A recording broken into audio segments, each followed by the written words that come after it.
abordéis, no sé si eso funciona bien con los retos de la vida cotidiana de forma crítica y constructiva. Me gustaría compartir con ustedes 3 puntos. En primer lugar, es bueno que hayan trabajado continuamente en un perfil claro de Don Bosco en los últimos años. Por favor, sigan trabajando en el perfil de Don Bosco realmente claro, basado en los valores de Baldoco, y lleven la voz de los jóvenes a la conciencia de sus ciudadanos. Esto aumentará la visibilidad de Don Bosco en su provincia. Una mejor visibilidad requiere un mayor conocimiento y una mejor comunicación. Para hacer realidad el potencial salesiano, tenemos que ser más visibles con nuestras obras ante los responsables políticos, los donantes, las empresas tradicionales y el público en general.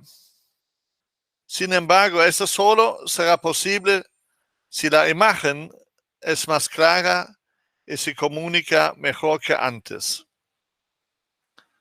Cada uno de vosotros es un embajador de la buena voluntad y de las buenas acciones.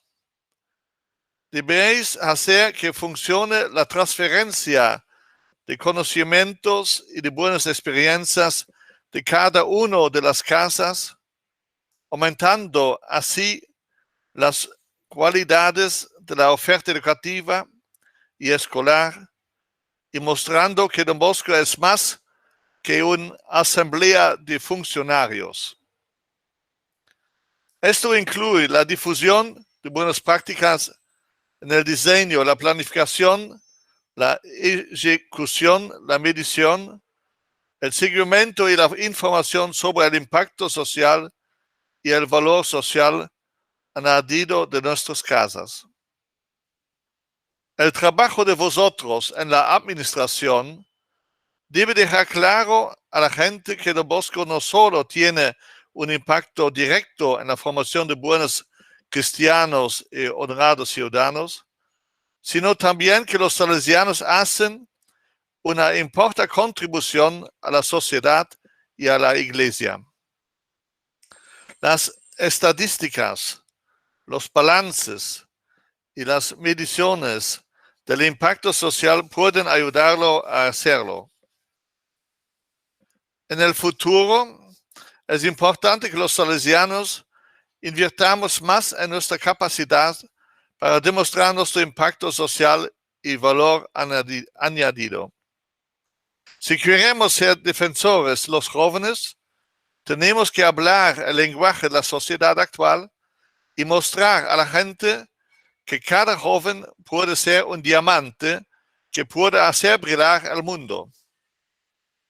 Para ello es importante una mejor coordinación con otros actores de la empresa social.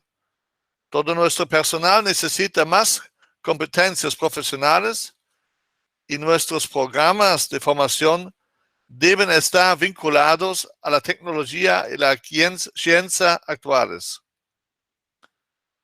El proceso sinodal ascendente solicitado por el capítulo general y deseado por el Papa Francisco es necesario para prepararnos para el futuro. Actualmente estamos, Rafael lo sabes, preparando el Congreso para todos nuestros economos del mundo, los economos, la Oficina de Desarrollo y los procuros misionarios. El título es el siguiente, en inglés, ¿no? Change our chance, our challenge, penso que tradotto, el cambio, nuestra oportunidad, nuestro reto. En septiembre 2022 en Roma, debatiremos los temas de la sostenibilidad, la lucha contra la corrupción, la transparencia y las nuevas energías. pero también la espiritualidad en nuestras administraciones, o se puede decir el carisma salesiano. Y un otro grande tema es la inteligencia artificial. Ya desde ahora, cada uno de ustedes puede participar con ideas, aunque críticas, sugerencias. Hay un sitio web y medios sociales que pueden utilizar para informarse y contribuir. Rafael ha el indirizzo, ¿no? Allora, vi auguro un día di buon trabajo e Rafael ha il testo così si può leggere se non, come dire, se non si capisce bene. Rafael. Capisco bene y hemos entendido bien, ¿cierto? Debe fare esercicios. Noi abbiamo. Bien.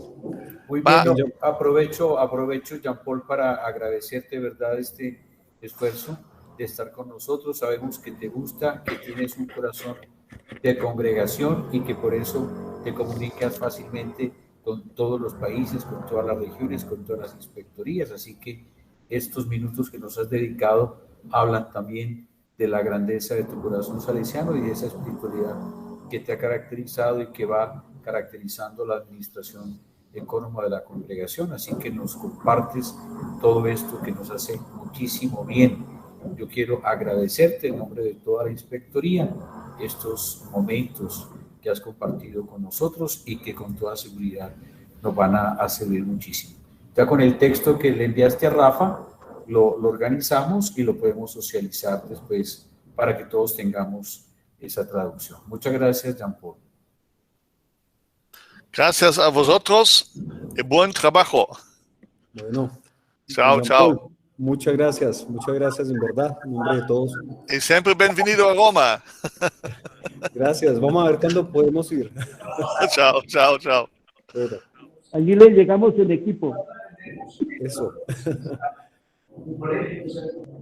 Bueno, muy bien, pues muchas gracias y verdad muy contentos de poder escuchar la palabra del ecónomo general, ¿no? Que es la persona que en la congregación también pues marca la pauta y da las orientaciones junto con el Consejo General y el Rector Mayor para la vida de toda la congregación, específicamente en el área administrativa. Como dijo el padre John Jairo, entonces yo tomaré el texto que él envió, de pronto haré algunos ajustes de redacción y se los enviaré a cada uno de ustedes y lo dejaríamos también dentro de las memorias de este encuentro. Bien, entonces continuando con nuestra agenda, procederíamos ahorita ya al momento de trabajo del día de hoy. Antes, bueno, aprovechando la presencia del padre inspector, vamos a pedirle que por favor nos regale la oración, porque nos saltamos la oración el día de hoy. Muy bien, entonces, una vez más, como hombres y mujeres creyentes, que no estamos simplemente cualificándonos, sino que estamos no solamente cualificándonos en lo administrativo, sino cualificando nuestro corazón pastoral, dejamos en las manos de Dios esta tarea, no solamente la de este día, sino esa tarea de ser administradores de la gracia del Señor en nuestra inspectoría y manejando bien nuestro recurso para la misión salesiana. Que sea el Espíritu Santo el que nos ayude a que hagamos más visible, como decía el señor Jean-Paul, el rostro de Don Bosco en la inspectoría, con una imagen clara, que ciertamente es una imagen que se inspira en la honestidad, en la claridad y la exigencia del Señor Jesús, para poder así hacer bien nuestra tarea. Que el Espíritu Santo nos ilumine, nos ayude, nos fortalezca, y que la presencia de Jesús, buen pastor, inunde nuestros corazones de su amor, de su paz y de su gracia, para que en su nombre hagamos siempre el bien. Gloria al Padre, al Hijo, al Espíritu Santo, como era en el principio, ahora y siempre, por los siglos de los siglos. Amén. María, auxiliadora de los cristianos, ruega por nosotros. En nombre del Padre, y del Hijo, y del Espíritu Santo. Amén. Bueno, Padre John Jairo, muchas gracias. Entonces, primero, valorar muchísimo el espacio que tuvimos el día de ayer. Fue un espacio muy variado, el día de ayer tuvimos las palabras de apertura del padre John Jairo, quien pues nos sigue invitando a seguirle dando esa clara identidad pastoral a la gestión ecónoma que desarrollamos, y es la misma invitación que nos hace hoy el ecónomo general. Luego tuvimos el momento formativo con el padre Rubén Darío, donde miramos ya algunos elementos en concreto desde la vida de Don Bosco, desde las orientaciones de Don Bosco, de cuáles son esos criterios para darle identidad pastoral a la gestión ecónoma. Y ya como un tercer momento, tuvimos ese espacio dirigido por José Miguel. No alcancé yo ayer a agradecerle a José Miguel, pero le agradezco por haber preparado esa intervención el día de ayer, con todo lo que implica pues abordar ese tema tan complejo y con la precisión que logró hacerlo. Lógicamente quedan preguntas, ya el ejercicio práctico nos irá diciendo qué inquietudes van surgiendo, pero creo que tenemos la orientación, tenemos la precisión de lo que de la política, pero también de la orientación práctica de cómo proceder. Ante la duda, siempre preguntemos, es muy importante. Yo creo que ese es el criterio número uno. Ante la duda, siempre preguntemos. Entonces, José Miguel, muchas gracias. Y el día de hoy, la Dirección Inspectorial de Gestión Humana ha preparado un espacio también que pretende una mirada sobre cómo en este momento se encuentra la realidad laboral. Sabemos que toda la emergencia sanitaria generó también una serie de modificaciones, de orientaciones, de aspectos legales que debemos tener en cuenta, y la Dirección de Gestión Humana quiere ofrecernos el día de hoy esa visión de conjunto de cómo está el panorama laboral en este momento, qué aspectos debemos tener en cuenta y cómo debemos abordarlo. Le agradezco entonces al doctor John Ramos, director inspectorial de Gestión Humana, quien ha preparado este momento con su equipo, a cada una de las personas que le colaboran en la Dirección Inspectorial de Gestión Humana. Entonces, John, muchas gracias, tiene la palabra. Padre, muy buenos días, muchísimas gracias por estas palabras de introducción. Bueno, yo la verdad hoy me encuentro un poco como emocionado en el sentido de que uno escucha al padre Jean Paul y habla varios elementos que hacen a colación a lo que vamos a tratar del día de hoy. Y es uno lo que es el tema de las tecnologías, ¿cierto? La lucha contra la corrupción y la inteligencia artificial. Casi que nos invita a que tenemos que estar acorde a lo que no la dinámica nacional, sino la dinámica mundial de lo que se está percibiendo en el mundo y lo que se está haciendo. Entonces, vamos a dar inicio. Jessica, por favor, comenzamos a mandar la agenda.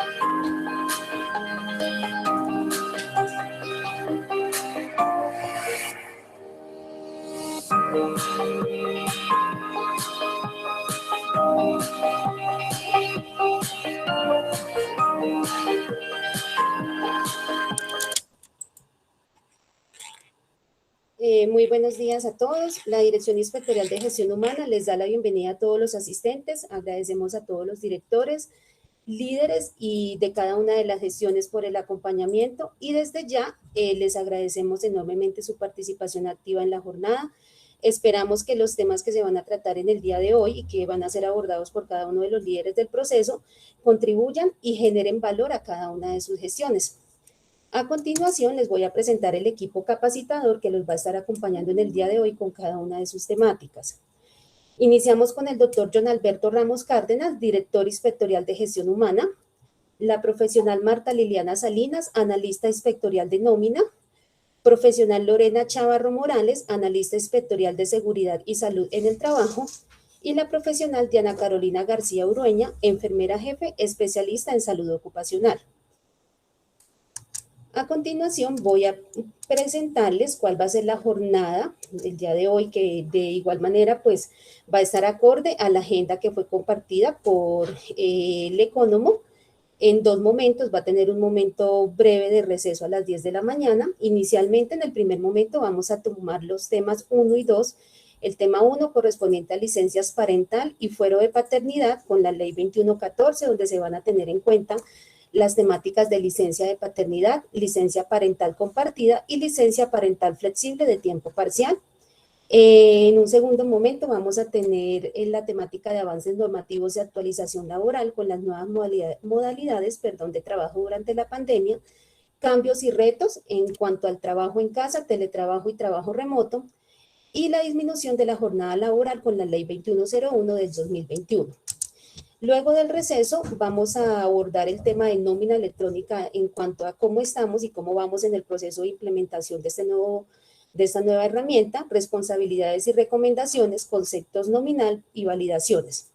Y por último, nos va a estar acompañando las 2 representantes del Sistema de Gestión de Seguridad y Salud en el Trabajo con las medidas de prevención COVID para un retorno a la presencialidad seguro, con los 10 pasos para el retorno seguro, abordaje de vulnerables y medidas de prevención y vacunación. Voy a dejar de compartir pantalla un momento y le doy paso entonces a nuestra compañera Marta Liliana para que les presente su temática. Bueno, muy buenos días, todos muy bienvenidos, deseándole una buena jornada para todos. Voy a presentar mi pantalla, por favor me confirman cuando la estén viendo.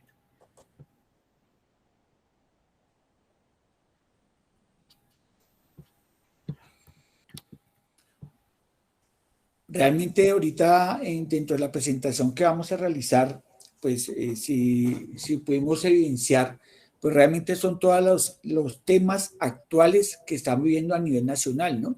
Disminución de la jornada laboral, lo que significa que nos vamos preparando, digamos que la participación de hoy es para irnos preparando a la nueva legislación laboral en cuanto a tiempos, en cuanto a la interpretación de la norma, en cuanto a los casos o situaciones administrativas que se van presentando en el día a día en relación al quehacer diario, ¿cierto?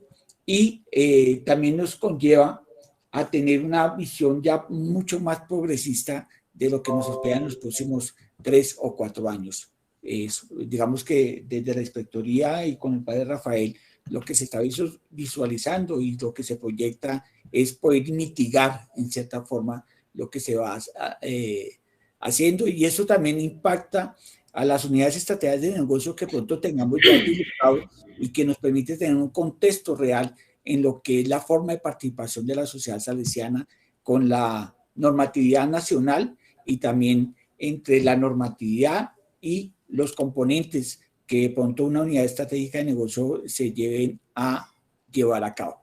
Entonces, damos inicio a lo que es la ley 2114 en todo el tema de las licencias de paternidad, licencia parental compartida, licencia parental flexible de tiempo parcial. Entonces, Martica, por favor. Bueno, sí, vamos a hablar de un tema que por estos días se ha mencionado bastante y que en algún momento, como lo mencionó el doctor Ramos, nos afecta nuestros procesos de nómina día a día. La ley 2114 fue expedida el 29 de julio, la cual generó varios cambios al Código Sustantivo del Trabajo. Listo, como lo mencionaba también, pues afecta la licencia de paternidad, crea la licencia parental compartida y la licencia parental flexible de tiempo parcial. Bueno, esta ley consigo trajo la modificación al artículo 236, el cual ya había sido modificado en el 2017 con la ley 1822. Se amplió la licencia de paternidad, la cual hacía 19 años no había sufrido ninguna modificación. Se introdujo la licencia parental compartida, la licencia parental flexible de tiempo completo y se adicionó el artículo 241 al Código Sustantivo del Trabajo. Bueno, veamos cómo a través del tiempo se han tenido cambios tanto en las licencias de paternidad como en las licencias de maternidad. Iniciamos en el 1938, teníamos la ley 53, la cual concedía 8 semanas a las mujeres y para los hombres no tenían ninguna semana, tenían 0 semanas. En 1990 llega la ley 50, donde las mujeres tenían 12 semanas y los hombres se les concedía una semana, pero siempre y cuando esta fuera otorgada por la madre. Si la madre le cedía una semana al padre, pues la podía tomar, de resto no, de lo contrario no lo podía hacer. En el 2002 nace la ley 775, donde a los hombres se les otorgan 8 días de licencia y las mujeres continuaban con las 12 semanas. A través del tiempo se iba aumentando. En el 2011 nace la ley 1468, donde las mujeres pasan de 12 semanas a 14 semanas. Los hombres continuaban con los mismos 8 días hábiles.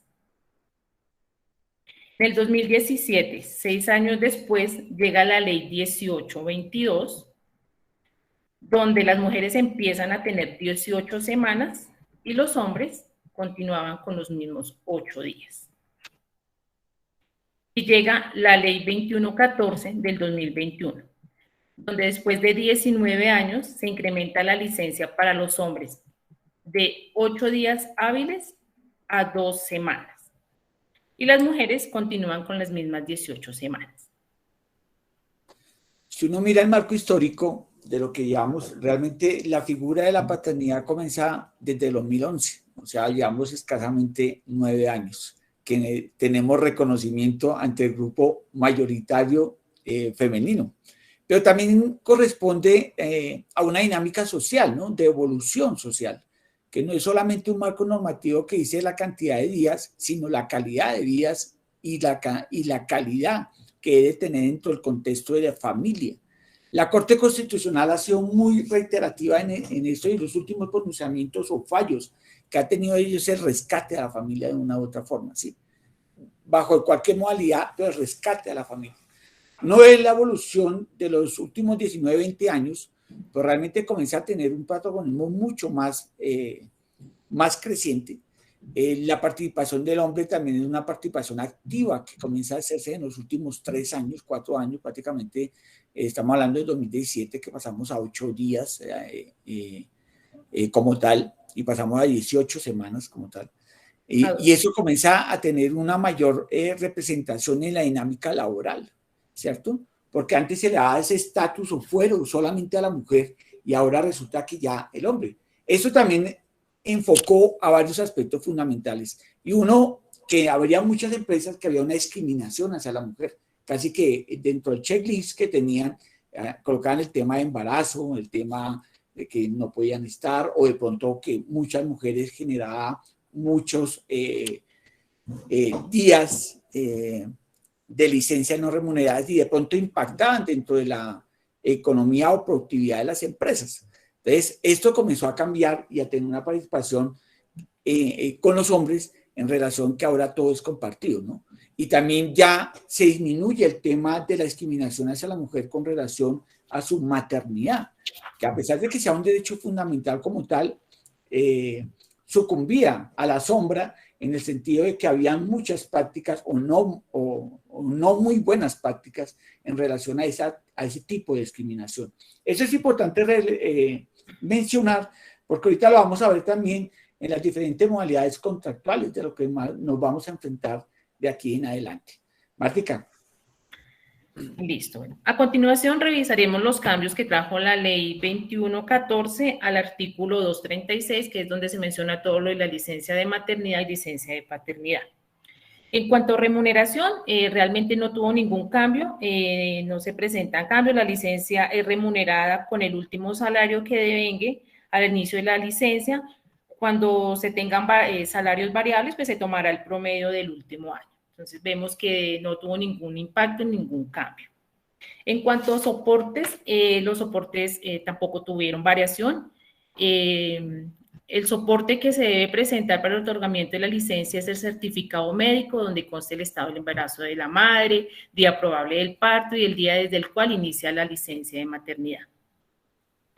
¿Qué garantías tienen? Continúan los mismos términos para conceder la licencia a las madres adoptantes o al padre que queda a cargo del bebé sin apoyo de la madre, sea por enfermedad, abandono o muerte. ¿Qué cambio tuvo ahorita? En la ley 2114 adicionó el término de abandono, o sea, para los padres que asumen el cargo del bebé cuando las madres abandonan a los bebés. Entonces, el padre, digamos, asume esa carga y ellos tendrían derecho a esta licencia. En cuanto a partos prematuros, sabemos que se concede la licencia teniendo en cuenta la diferencia entre la fecha de la gestación y el nacimiento a término del bebé. Esto quiere decir que si el bebé nace de 32 semanas, pues le faltarían 6 semanas para el nacimiento a término según, digamos, indicaciones médicas. Estas 2 semanas serán sumadas a la licencia de maternidad. En el ejercicio, entonces, si son 18 semanas, se le sumarían las 6 semanas que le harían falta para haber terminado el bebé su ciclo, digamos, de gestación.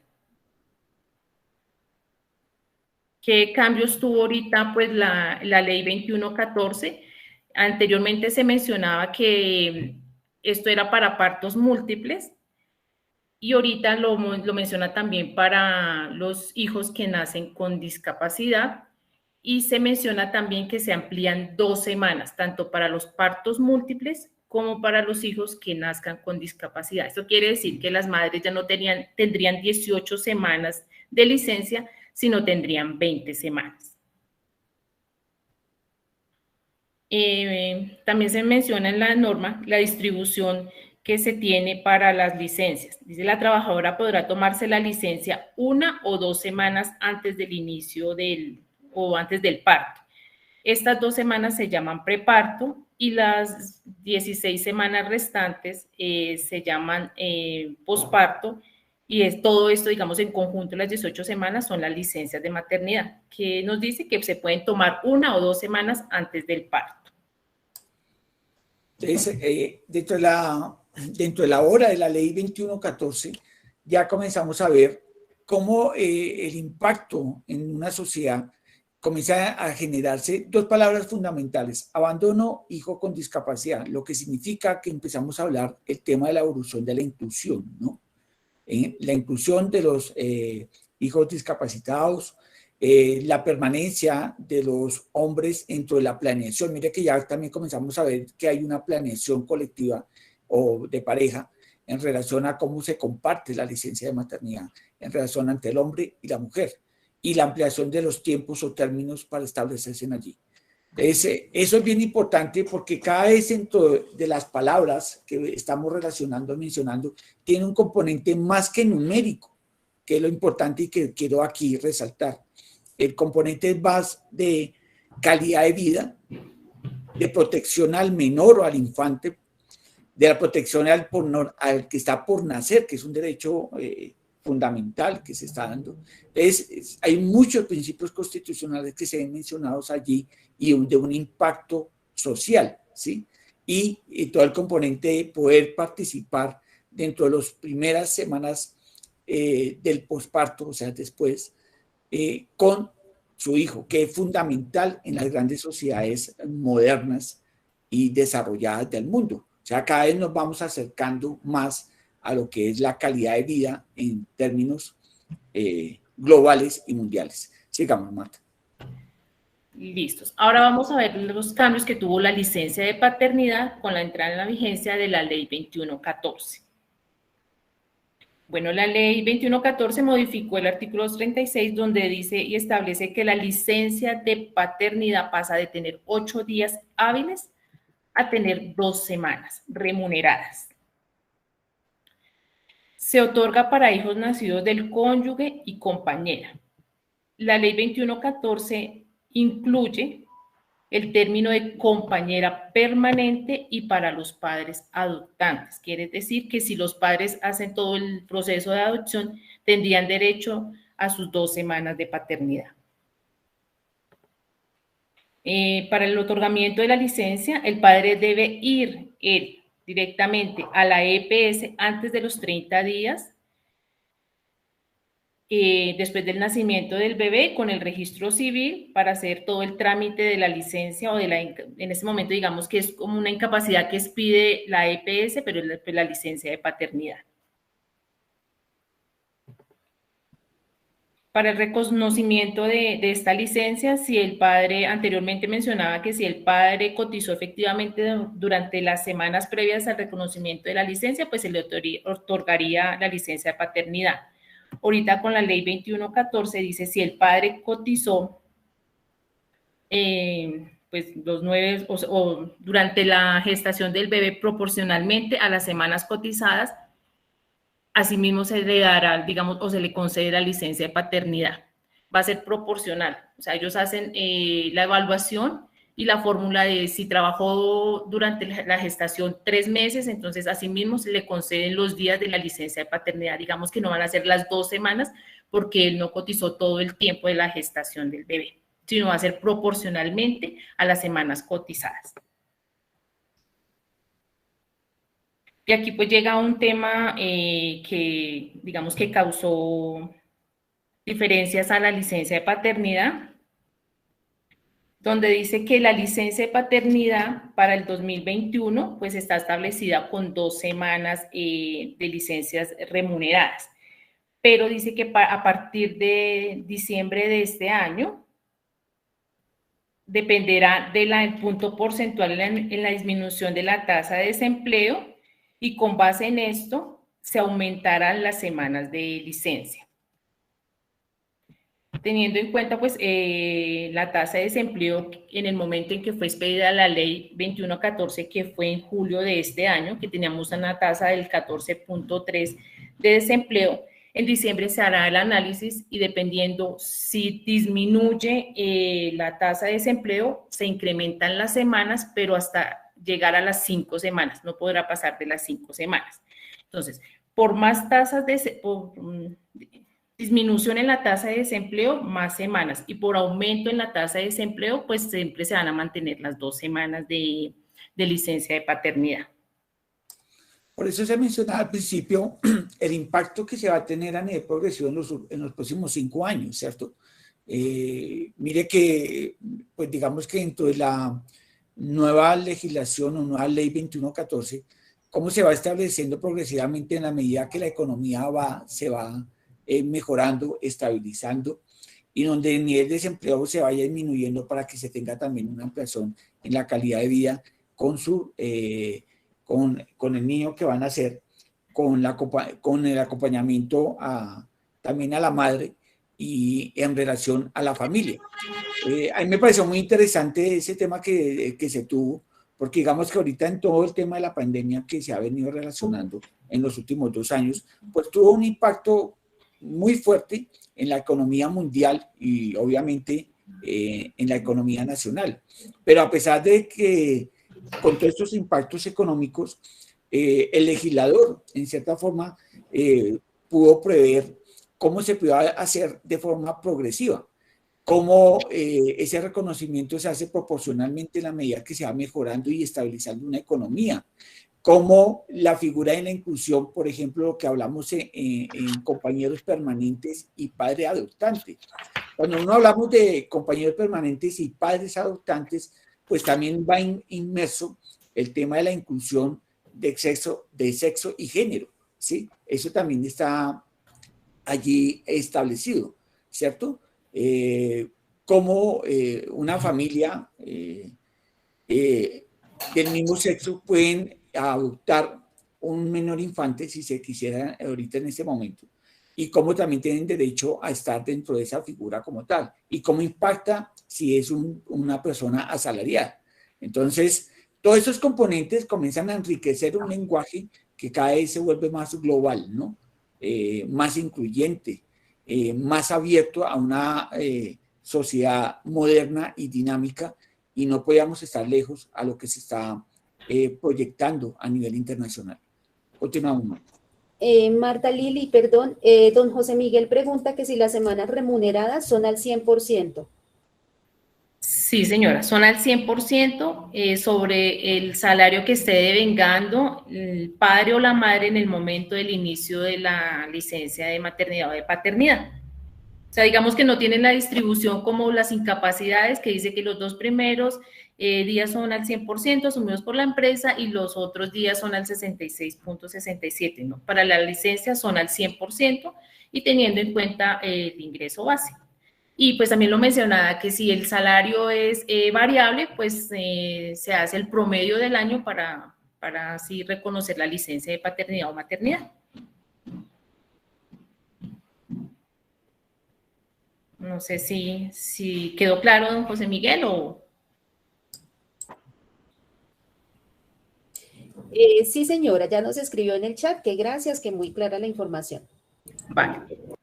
Listos. Para hacer como un ejercicio, no sé quién me ayuda a dar como respuesta. Digamos, si para diciembre de este año la tasa de desempleo aumenta al 20.8%, la licencia de maternidad, ¿en cuántas semanas aumentaría? ¿Quién me puede dar la respuesta? En ninguna. ¿Por qué? Porque dice que si la tasa de desempleo baja es donde va a aumentar las semanas de licencia, pero si sube, no. Exacto, esa es la respuesta. Entonces tenemos que tener como esa diferencia. Si la tasa aumenta el desempleo, continúa, pero si disminuye, las semanas sí se incrementan. Listos. Ahora vamos a hablar de las 2 modalidades de licencia que nos trajo la ley 2114. La licencia parental compartida, donde dice que toda madre pues tiene derecho a sus 18 semanas de la licencia, pero con la ley 2114 pues le permite a la madre compartir con el padre o con su pareja las últimas 6 semanas. Pues, ojo, la licencia paternal no se podrá recortar cuando se aplique esta figura. ¿Qué quiere decir? Que si la madre accede a concederle esas 6 semanas al padre, igual el padre tendrá sus 2 semanas de licencia de paternidad. Se deben cumplir las siguientes condiciones pues, para poder otorgar esta licencia parental compartida. La madre debe tomar como mínimo las 12 semanas iniciales, no se puede fragmentar ni tomar simultáneamente, salvo por enfermedad posparto de la madre, pero pues todo esto es contra prescripción médica. ¿Qué quiere decir? Que si deciden los dos tomar la licencia al mismo tiempo, no es permitido, porque se supone que ella está hasta la semana 12 y de ahí en adelante el que asumiría el cargo pues es el papá del bebé. Por eso dice que no puede ser simultánea. O puede ser concedida simultáneamente siempre y cuando pues, la mamá presente enfermedad. El médico tratante debe autorizar pues, lo anterior por escrito, de acuerdo como el acuerdo que tuvieron los padres, esto con el fin de garantizar la salud de la madre y del niño. Entonces, digamos, en la certificación médica, él va a disponer que la madre sí puede compartir esas semanas con el padre o no. Pues, siempre velando por digamos, el bienestar del menor. La licencia parental flexible de tiempo parcial permite que el padre o la madre cambien un periodo determinado de la licencia de maternidad o de paternidad por un periodo de trabajo de medio tiempo.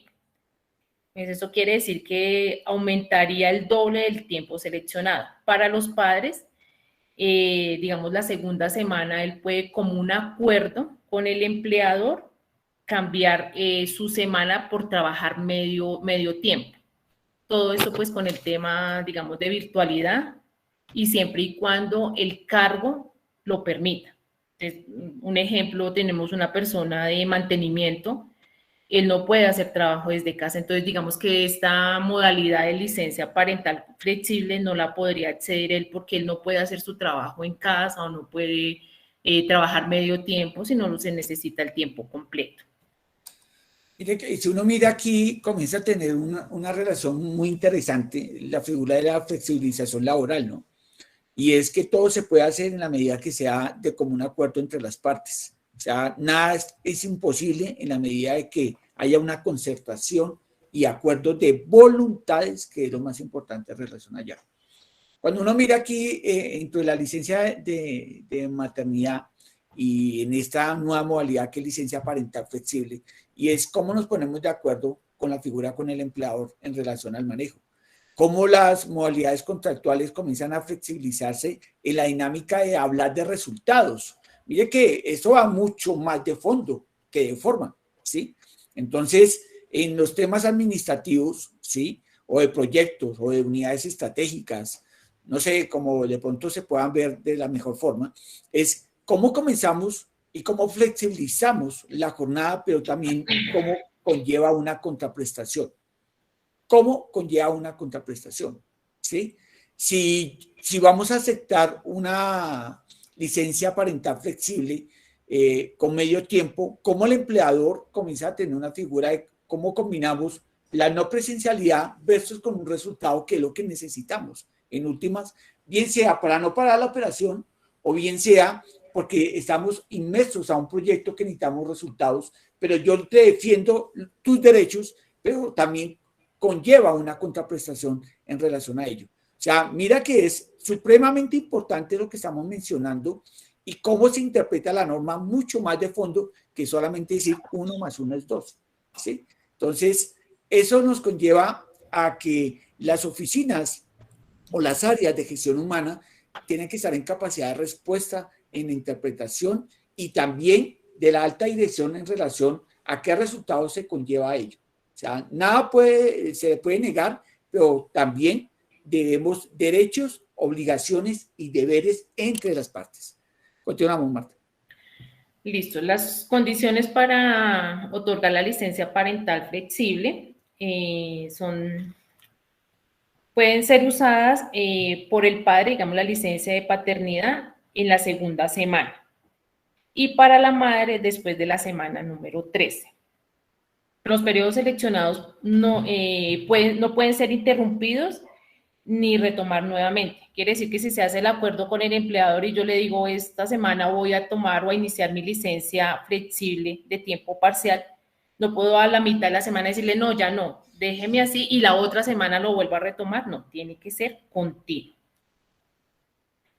Esta licencia parental flexible también puede ser utilizada por los padres que adoptaron y para los padres que también se acogen a la licencia parental compartida. O sea, pueden ser las dos modalidades de licencia parental y la licencia parental flexible de tiempo parcial. Para ser concedida, pues debe existir mutuo acuerdo entre el empleador y el colaborador, a más tardar o dentro de los 30 días siguientes al nacimiento del bebé. Después de este tiempo, pues ya no puede haber ningún acuerdo y ya no habría posibilidades de acceder a la licencia parental flexible. El padre y la madre pues hacen su documento, lo entregan al empleador donde hacen la solicitud y pues el empleador tendrá 5 días hábiles después de recibir la solicitud para dar respuesta si acepta, o sea, si es un mutuo acuerdo en que él quiere que la licencia de parental flexible sea tomada o no. Los requisitos en común de estas dos nuevas modalidades de licencia son el inicio pues, de las licencias se contará a partir del nacimiento o el inicio de la licencia preparto. La remuneración igual con el último salario que devenguen tanto el padre o la madre al inicio de la licencia. Los requisitos que deben presentar, pues el registro civil que debe ser presentado a la EPS con no mayor a 30 días. El documento donde especifique el mutuo acuerdo de la licencia, pues en la licencia compartida, recordemos que es un acuerdo entre los padres y en la licencia flexible es un acuerdo entre el empleador y el empleado. El certificado médico que deben presentar, pues debe contener las fechas de nacimiento, la fecha de inicio de las licencias de cada uno. Y estas licencias pueden ser tomadas en los casos de hijos prematuros e hijos adoptantes. Y la ley, digamos que aclara que estas licencias no pueden ser otorgadas o no aplican para los padres condenados por delitos contra la libertad, integridad y formaciones sexuales, condenados por violencia intrafamiliar, inasistencias alimentarias o que tengan vigente alguna medida de protección en su contra. Mire que ahí también la figura de las inasistencias alimentarias. Sobre todo aquí en Colombia se ve mucho esa figura de la inasistencia alimentaria, pero también los vivo, ¿no? No asisto, pero sí solicito derecho, ¿cierto? Entonces ahí la ley previó esto. Esto, digamos que sí quiero resaltarlo porque prácticamente se ha venido aumentando las condenas en cuanto a el delito de inasistencia alimentaria, que se convirtió en un delito penal, ¿sí? O es un delito penal, por lo cual es condenado y privado de la libertad el padre, ¿sí?, que no cumple con sus derechos de manutención. Y acordemos que el tema de inasistencia alimentaria no son los alimentos únicamente, sino también el vestuario, la salud y la educación, principios constitucionales que nos rigen como tal. Continuamos, Marta. Bueno, y por último tenemos pues el artículo 241A, que fue la adición que hizo la ley 2114 al Código Sustantivo del Trabajo, donde habla de las pruebas de embarazo que quedan prohibidas como requisito para el ingreso o para que la colaboradora continúe en cualquier actividad laboral. Nos menciona que solo se podrá solicitar con autorización previa de la trabajadora en los casos en que el trabajo o las actividades que ellas ejecutan ponga en riesgo pues el desarrollo normal de un embarazo. También nos menciona que en las entrevistas de trabajo la realización de preguntas relacionadas con el plan de vida reproductiva de la pareja queda prohibido. Y se presume que como una práctica discriminatoria donde se haga, digamos, estas preguntas o se envíe a la colaboradora a hacer las pruebas de embarazo. Nos mencionan también las sanciones que tendrá el empleador que ordene esta realización de las pruebas de embarazo o que realice estas preguntas. Se le pondrá una multa hasta de 2.455 VT de conformidad con lo reglamentado, pues, según el Ministerio de Trabajo. Más o menos esta sanción para este año sería de 87.415.185 pesos. O sea, es una sanción generosa con relación a este tema. Y es por el tema de la discriminación como tal. Y bueno, muchas gracias. Eso es todo la ley 2114. Si tienen alguna inquietud. No sé si hay algunas preguntas en el chat. Sí, señor. Don José Miguel, por favor. Gracias, Marta. Gracias, doctor Ramos. Sí, es una consultica muy puntual respecto de la licencia de paternidad en cuanto al beneficio que la madre tiene después de su etapa de maternidad y su licencia de la hora que tiene adicional por un periodo de tiempo. ¿El hombre tiene alguna participación o alguna protección también laboral en ese sentido después de los 6 meses del bebé? ¿O hasta los 6 meses mejor del bebé? ¿O cuando se termina la etapa de maternidad de la mujer, ahí también el hombre termina su etapa de derechos respecto de la jornada de su contratación laboral? No sé, bueno, no sé si le entendí, la verdad. Pero, repito de pronto más clarito, las mujeres tienen un derecho de la licencia de lactancia. De licencia, esa es la palabra correcta. Después de terminar su etapa de maternidad, tiene una licencia de lactancia por un periodo de 6 meses, o hasta los 6 meses del bebé mejor.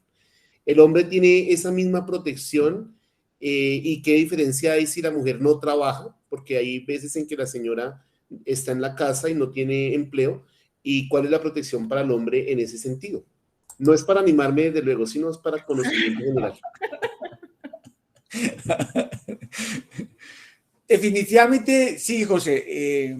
Y ya se ha visto, digamos que la ley, no me acuerdo ahorita el número de la ley, pero la interpretación de la norma se traduce en 2 líneas fundamentales. La primera es que cuando está la pareja, y en este caso la mujer no trabaja, le asiste el derecho fundamental al hombre en la permanencia y continuidad laboral en los próximos 6 meses después del parto. Así lo establece la norma, ¿cierto? De igual manera, deberá aportar las pruebas correspondientes a que es como que el jefe de familia o al contrario, madre de familia, ¿sí? En la cual el único sustento que genera para la familia es el trabajo actual que tiene el trabajador. Digamos que eso se extendió desde hace más de 3 o 4 años aproximadamente, esa figura y ese derecho a los hombres, ¿sí? También de facultad a los hombres como tal. Porque antes se manejaba mucho con las mujeres cabeza de familia, pero ¿qué pasaba a la inversa? Y hubo un equilibrio dentro de ese impacto social, económico y familiar que se establecía en la norma. No sé si esa era la pregunta exactamente, José, o falta algo más que se me haya ido. O Marta, si me puede complementar. No sé, no, para aclarar, sí, es todo como el fuero de protección para la madre. Y también, digamos que mencionemos que la licencia de lactancia en ningún momento se interrumpe. Digamos, si el padre y la madre llegan a acuerdos de la licencia compartida o flexible, la madre tiene el derecho a seguir o continuar con su licencia de lactancia. O sea, no la interrumpe en ningún momento. Muchas gracias. No sé si hay otra pregunta, Jessica. ¿Qué dice el chat? No, señor, en el momento no hay ninguna otra pregunta. Bueno, entonces pasamos a la segunda fase al padre Gregorio. Sí, señor, el padre Gregorio. No me quedó claro esa parte primera en la cual la mujer podía compartir la licencia 6 semanas con el esposo. O sea, el esposo también podría estar 6 semanas por fuera. En la licencia compartida. Sí. Sí, padre. Si, digamos, la madre concede o llega a un acuerdo con el padre, ella retomaría sus labores y él iniciaría la licencia de las 6 semanas. Pero esto siempre tiene que ser como un acuerdo entre los dos y el médico tratante tiene que darle la autorización. Pero digamos que este acuerdo se hace al inicio o los 30 días, apenas nace el bebé, contando los 30 días, antes de los 30 días del nacimiento del bebé. Y si llegan a esos casos, porque me parece bien raro, o sea, a no ser que trabaje en una empresa y el otro trabaja en otra empresa. Sí, o sea, son diferentes empresas, pero las EPS son las que conceden la licencia. Entonces, digamos, ellos llegan a un acuerdo cuando nace el bebé, ella dice, yo le voy a dar mis 6 semanas al padre. Entonces, desde el inicio de la licencia ya no van a salir por las 18 semanas sola la licencia para la madre, sino va a ser distribuida para cada uno de los colaboradores, el cual tiene que llevar pues la incapacidad a la EPS, a la que le corresponde, e informarle a su empleador. Pero digamos que ahí ya es una decisión de la madre, más que todo el dejar a su bebé con el padre y tiene que estar soportado con el médico porque pues él tiene que velar que la madre y el niño siempre estén bien, tanto física como emocionalmente. Eso se maneja mucho en la dinámica laboral porque ahorita pues para nadie es un secreto, las mujeres han venido cada día más en igualdad de condiciones ocupando cargos a nivel directivos o representativos, ¿no? Esa figura también se pensó en ello. Había mucho tiempo vacío y como en el tema de poder incluir al padre, pues, y también de la protección o el impacto laboral que podía tener la madre, pues se llegó a eso. Mire que también dentro de esas nuevas modalidades de las licencias, como tal, mire que hay una formalidad y esa formalidad tiene que ser certificada ante un galeno, ¿sí? Porque eso también tiene un impacto económico, bien sea porque digamos que no se puede solamente creer en los 2 acuerdos que tengan los padres, sino también el respaldo de la EPS, quien que hace la distribución y quien a las diferentes empresas donde se encuentren vinculados se le hagan los descuentos efectivos de ley. José Miguel. Sí, una intervención con respecto a lo que se plantea en el ejercicio. Muchas veces las personas que están en la licencia de maternidad, sea el padre o sea la madre, pues tienen la dificultad o se presenta la dificultad en la empresa de que dejan un vacío en el puesto de trabajo, ¿no?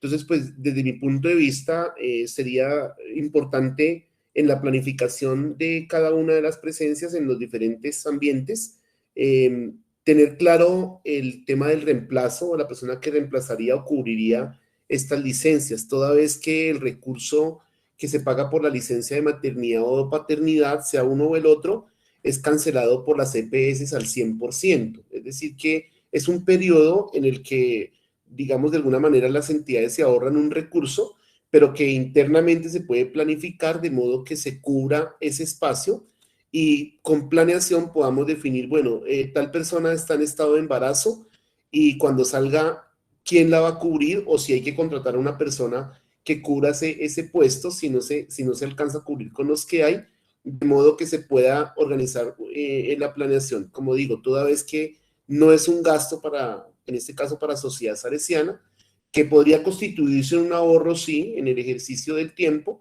pero que necesariamente si es relevante el cargo y además no se puede cubrir con uno de los que está al interno, se pueda cubrir con un reemplazo programado. Entonces, haría parte también de nuestra planeación y nuestra organización previo al ejercicio de la salida de licencia de maternidad. Muchas gracias.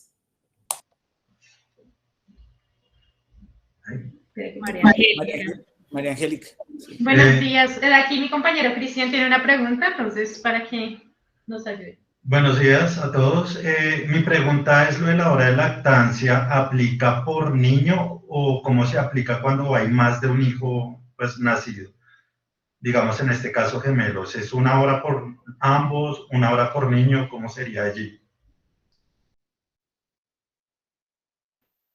No, pues la verdad creo que es por nacimiento, por bebé. No, la verdad no tengo claro, doctor Ramos, si no sé si son 2, 3 serían, porque es que lo que hablan no es digamos, de otorgar tiempo, sino de la vida del bebé. O sea, cuando el bebé tiene 6 meses, hasta los 6 meses tiene su hora de lactancia. Digamos que, perdóname, la hora de lactancia no es acumulada por número de partos. O sea, imagínese un parto triple, o en Estados Unidos que han sido 5, multiplique 6 o 5 por 30 minutos. O sea, se nos va medio tiempo en eso. La idea es la calidad, digamos, la hora sigue siendo la misma, es cuadrar los espacios, bien sea al inicio o final de la jornada. Así está establecida la norma como tal, ¿cierto? Porque si lo dejamos acumulado y ahorita con tantos embarazos en vitro, pues eso puede ser múltiples o triples o hasta más. Y no se podía pensar en eso. ¿Listo? Gracias. Con el mayor de los gustos. No sé si hay otra pregunta, Jessica. No, señor, no hay ninguna otra pregunta. Entonces, ¿damos lugar o damos inicio a la segundo panel?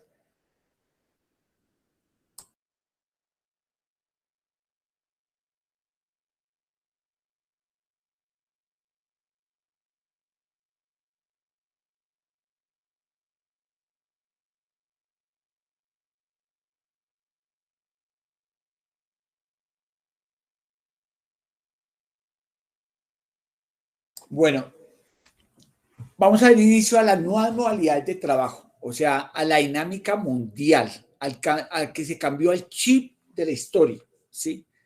Con el tema de la pandemia lo que hubo fue una aceleración de lo que ya se venía gestando a nivel nacional e internacional.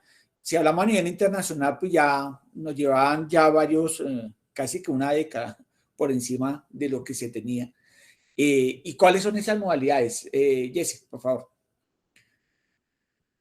¿Qué es lo que vamos a ver hoy? Primero, unos antecedentes en cuanto a esta nueva modalidad de trabajo en casa, la ley 2088, que fue en mayo de 2021. ¿Sí? También vamos a hablar del tema del teletrabajo, que eso también hace en relación a la nueva modalidad de trabajo, y el trabajo remoto. 3 nuevas modalidades que vienen saliendo del mercado, una con mayor tiempo, que es el teletrabajo, que se ya lleva alrededor del 2008 a la fecha, o sea, más de 10 años, pero que nunca ha tenido ese atractivo o ha habido mucho desconocimiento y también muchos temores. También vamos a ver por qué se pronuncia en las organizaciones mundiales de la salud, también la Organización Internacional del Trabajo, en relación a los pronunciamientos que han venido realizando con relación a estas nuevas alternativas, el marco normativo y algo que para mí es mucho más interesante, y es el tema cómo conciben las empresas actuales estas nuevas modalidades y cómo la sociedad salesiana se ve inmersa a este nuevo proyecto laboral. Y digo nuevo proyecto en relación a cómo se puede emerger entre nuestra organización Sociedad Salesiana a este nuevo proyecto global y nacional de la dinámica laboral. Entonces, arrancamos. Miramos que la ley 2088, que es el trabajo en casa, se deriva de una pandemia, ¿no? Prácticamente lo que nos está conllevando a ello es que a través del coronavirus, COVID-19, pues se generó esa nueva necesidad. También el cambio de la forma de vivir del ser humano en todos sus aspectos de trabajo y su recepción, ¿cierto? El aumento acelerado del teletrabajo, porque digamos que el trabajo en casa en cierta forma se desprende de la figura de teletrabajo. Ya la vamos a ver un poco más a fondo a través de qué artículo del mismo teletrabajo se comienza a desprender, ¿sí? Y cómo se visualiza esta tendencia de trabajo en cama como el futuro laboral del país y del mundo. Y los cambios y desafíos que debemos de tener desde el nominador, o sea, de la alta dirección en relación a cambiar o flexibilizar el pensamiento en relación a cómo se va a manejar. Si miramos los beneficios que se tiene en el trabajo en casa, ¿sí? Y no solamente en Sociedad Salesiana, sino a nivel nacional, pues vamos a ver que hay aumento de producción, reducción de costos de infraestructura, que es digamos que es un tema muy fuerte. Y cuando hablamos de reducción de costos de infraestructura, no solamente en los sectores productivos, sino también educativos. Ya las infraestructuras físicas desaparecen en el tiempo. Ya, mire que el padre Jean Paul también lo menciona, el desafío de la inteligencia artificial. Ahí ya casi que estamos dando un paso muy importante con relación allá.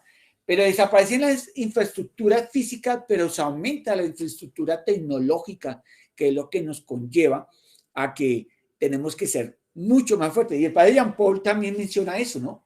Cómo nosotros tenemos que tener y estar casi que a la vanguardia de la tecnología y de las TIC, que son tecnología de la información y comunicaciones. Lo que nos conlleva a que tenemos que empezar a tener una solidez organizacional. Y eso es en la metodología que vamos a estudiar, en la estructura que vamos a llevar para llevar a eso y para responder a este desafío. Que nosotros no podemos estar ajenos a eso, todo lo contrario. Tenemos que estar abiertos a esta dinámica como tal. Lo que significa que la calidad del trabajador en relación a sus competencias aumenta, ¿sí? Ya no es el trabajador típico, básico que tal, sino ya conlleva unas características que lo conllevan a unas competencias mucho más fuertes en la dinámica que estamos haciendo. Varía también la organización haciendo uso de la ley 1221, que es lo del teletrabajo, que es lo que estábamos mencionando, ¿cierto? Y lo que establece el decreto 884, que es las reglas de seguridad y salud en el trabajo que se mencionan allí, y le da una reglamentación al teletrabajo, ¿sí? Una reglamentación, ya lo que nos dice cómo son las reglas de seguridad de la información.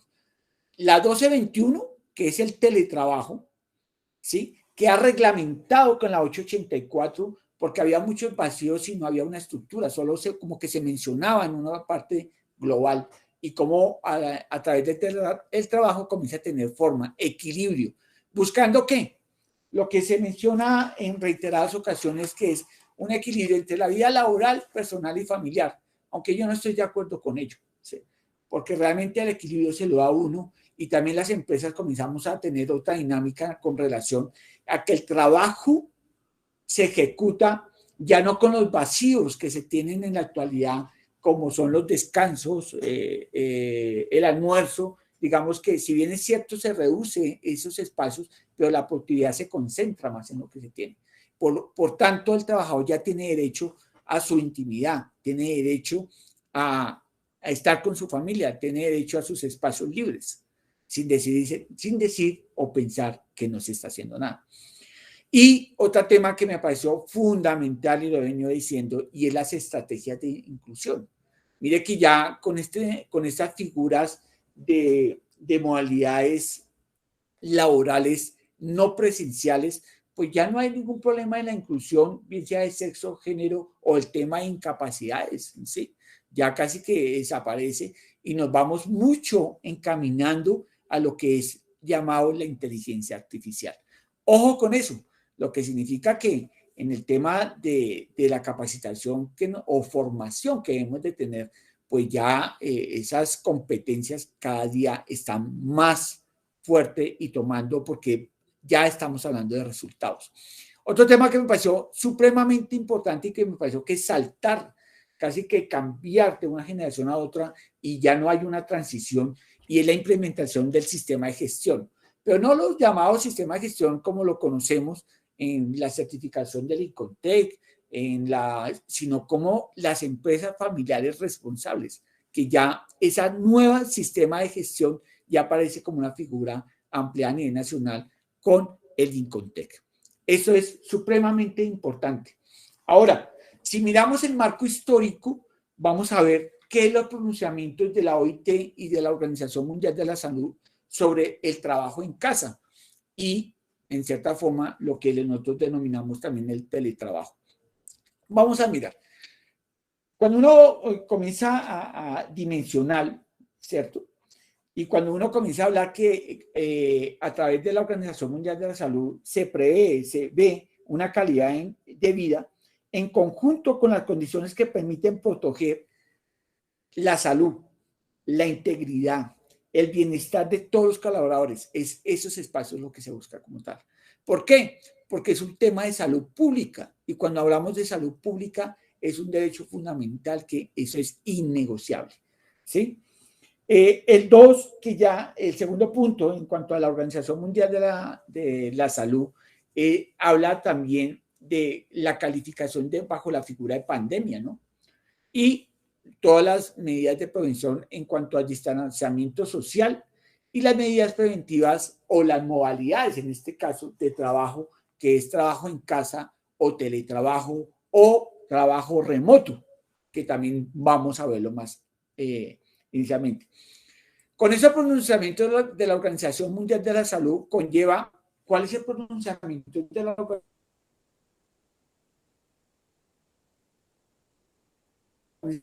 En cuenta, porque todo tiene una razón de ser, pero a profundidad. Uno, la implementación de los protocolos de trabajo en casa o teletrabajo o trabajo remoto. ¿Hasta dónde caben las responsabilidades del empleador y el trabajador? ¿Cuáles son los derechos que debemos de tener cualquiera de las partes? Las responsabilidades que se emergen en cualquiera de las partes en relación a un resultado. Las problemáticas que se pueden abordar y la forma de abordarlos, ¿sí? Digamos que estamos muy acostumbrados a las situaciones administrativas al interior de una organización y una infraestructura física, pero ¿cuáles problemas se podían abordar allí? Y lo que hace la Organización Internacional del Trabajo, que motiva a que estas nuevas figuras comiencen a emerger. Eso me pareció muy interesante, porque aquí en Colombia hace 10 años las organizaciones sindicales eran las que se oponían realmente a que tuviéramos o tuviésemos esa iniciativa por los temores que hay. En la actualidad ya muchas empresas antes de la pandemia como organizaciones financieras ya tienen o tenían en su momento más de 1.600 trabajadores en teletrabajo, por ejemplo. Y con el tema de la pandemia se multiplicó, se triplicó el tema como tal. O sea, eso es lo que comenzamos a visualizar. Ahora hagamos un paseo en el marco histórico nacional. ¿Cómo se generó? Porque digamos que cuando uno habla de trabajo en casa, teletrabajo, trabajo remoto, pues uno también tiene que saber la historia de cómo se generó, ¿no? Y comenzamos con la circular 21, del 2020, que es donde autoriza al empleador a implementar esta modalidad. ¿Por qué? Porque había un vacío en la legislación laboral. Se hablaba de teletrabajo, pero no trabajo en casa. Y las empresas pues no tenían todo ese músculo administrativo y jurídico para visualizar. Aparte de eso, teníamos la otra problemática, que es la generación de empleo, porque se estaba desapareciendo. O sea, ¿qué herramienta le damos a las organizaciones o empresas para que motivaran el trabajo y que no se parara la producción como tal? Sigue también el tema de la circular 41 del 2 de junio de 2020. Entonces, comenzamos en marzo, saltamos a junio, que es donde el Ministerio del Trabajo genera los lineamientos básicos sobre el trabajo en casa. Ahí también hace una correlación en decir, ojo, organizaciones, el trabajo en casa no es igual al teletrabajo, porque hay otras características en cuanto a ello. El trabajo en casa no tiene los requisitos formales del teletrabajo y un tema bien importante es que le alcance a las ARLs para que realice un acompañamiento debido. ¿Sí? Y aquí se menciona que sin los rigorismos que aplican en el trabajo. ¿Por qué? Porque en el trabajo sí se establecen unos requisitos normativos que establecen para ti.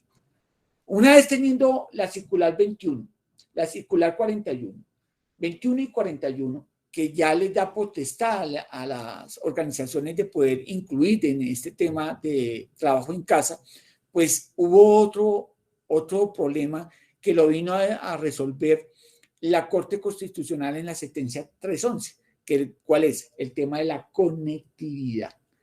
¿Sí? Como un trabajador o un teletrabajador o un trabajador en casa, ¿sí?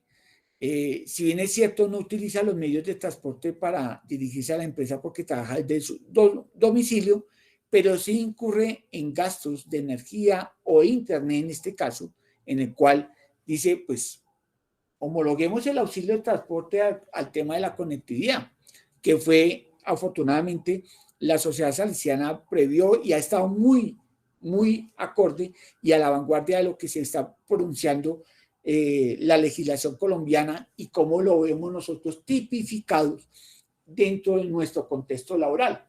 Recordemos que Sociedad Salesiana comenzó a hacer toda una campaña en relación a la actualización de las minutas laborales. Por eso es que cuando uno va a las visitas y va a eso, dice, ojo, ¿qué pasó con eso?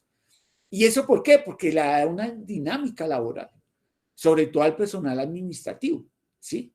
Y que conlleva a que podamos responder, bien sea dentro de la presencialidad o no dentro de esta misma, ¿cierto?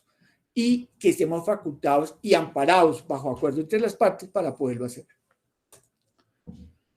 Ahora vamos a empezar a ver un cuadro comparativo ya mucho más preciso y toda la trazabilidad que conlleva la normatividad en relación a ello, ¿cierto? Pues como para tener una percepción un poco más y que alcances bajo la normatividad si lo establece. Entonces, si vemos en cuanto al objeto en trabajo en casa y teletrabajo, es que es una forma. El trabajo de casa es una forma y el teletrabajo es un instrumento, que es bien importante tenerlo ahí, ¿cierto? Entonces, la generación del trabajo en casa surge y se mantiene con ocasión a situaciones excepcionales o especiales, que en este caso es la pandemia, ¿cierto? Que fue la que generó esta nueva modalidad y que va a subsistir hasta que desaparezca prácticamente, podríamos decirlo, la pandemia. En cambio, el teletrabajo, que es un instrumento de generación de empleo, que viene más o menos desde el 2008 a la fecha, lo que nos dice es, venga, señores empresarios, hay esta nueva figura, utilización de la tecnología, ¿sí? Y de las telecomunicaciones, ¿sí? Porque eso es otro tema que es fundamental y las características del teletrabajo es una forma de organizar el trabajo. Es una metodología establecida para allá, en la cual se establecen unos objetivos y unas metas. Mire que aquí comenzamos a tener un lenguaje mucho más de fondo y va para las dos partes, tanto el empleador como el trabajador. Y eso lo vamos a ver más adelante. En el teletrabajo hablamos de utilizar la tecnología de las comunicaciones, que se habla de las TICs, ¿sí? De la información como tal. Y otra característica es que se desarrolle fuera de la organización. El de trabajo puede ser en la casa, en una oficina, en un cliente, en fin, siempre y cuando esté establecido, que el empleador lo haya establecido, o sea, que lo autorice. Volvemos en cuanto a la definición. Si hablamos en la definición tal como lo ven ustedes en la pantalla, es desempeñar transitoriamente en el trabajo en casa funciones y actividades laborales fuera del sitio donde habitualmente realiza sin modificar la naturaleza del contrato o relación laboral, lo que significa que prima, en este caso, el acuerdo de voluntades que se estableció entre las partes, que es el contrato presencial o contrato laboral. Ahí, digamos que ahí había una pregunta, ¿qué pasa si un docente se lo llaman y que no viene a trabajar? Es que él quiere hacer trabajo. No, sí, pero es que nosotros lo contratamos, fue presencial. Que por temas de pandemia pudimos extender o dar un alcance de una situación transitoria que se puede modificar en cualquier momento. Y ahorita lo vamos a ver en cuanto a los tiempos que se tienen establecidos para ello, ¿no? En cuanto a la definición del teletrabajo, habla de una forma de organización laboral que es una metodología que consiste en un desempeño de actividades remuneradas o prestación de servicios a terceros utilizando las tecnologías de la información. En este tema, digamos, en el teletrabajo, pues no se requiere, al igual que el trabajo en caso de la presencia física, pero se puede requerir por alguna de las partes, en este caso por el empleador, en caso de que lo requiere sin ningún problema. ¿Cuáles son los criterios aplicables para el trabajo en casa o el teletrabajo?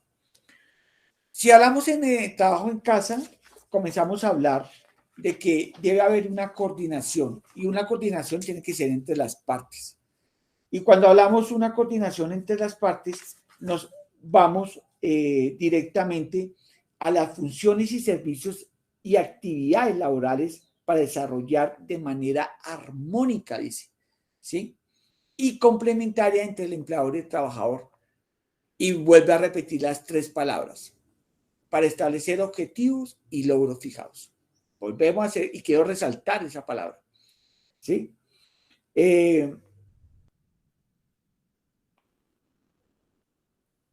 La coordinación deberá darse desde el momento de la asignación de tareas o actividades para la cual se fijan los medios y herramientas que permitan el reporte de la información, ¿sí?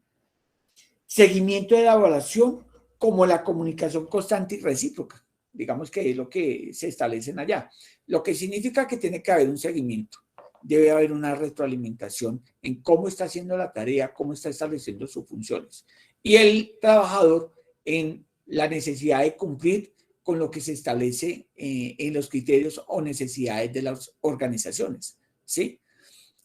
¿Cómo opera en una política de teletrabajo? Digamos, ¿cómo opera? Digamos, opera exactamente igual que el trabajo en casa, partiendo desde el principio que el teletrabajo como que fue la materia fundamental o la base que sustenta el trabajo no presencial. Entonces, ¿qué hizo el trabajo en casa? ¿Qué hizo el legislador? Pues casi que copió parte de lo que es las esencias del teletrabajo y se lo trasladó al trabajo en casa.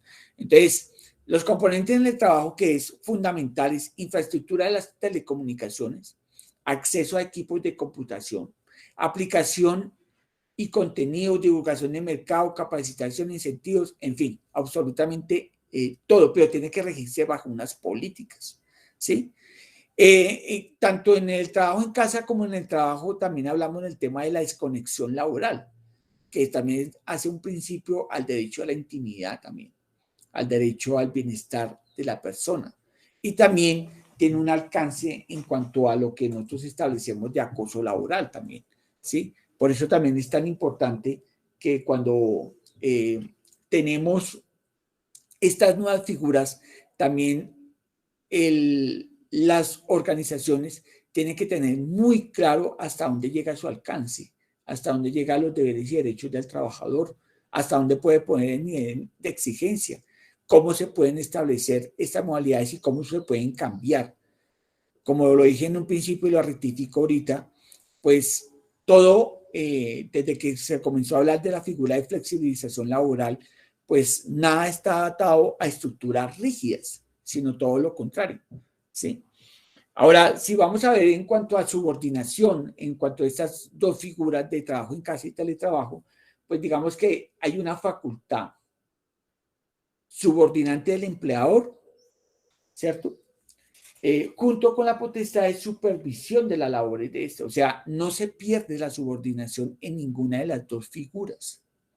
Ah, no, que es que yo trabajo allá y yo solamente tengo... No, todo está encaminado, sí, a cumplir unos objetivos y metas, pero también a una subordinación con relación a la forma o cómo se hacen las cosas. Hay una permanencia de las obligaciones, derechos y deberes, o sea, sigue lo mismo el Código Sustantivo de Trabajo establecidos para ello.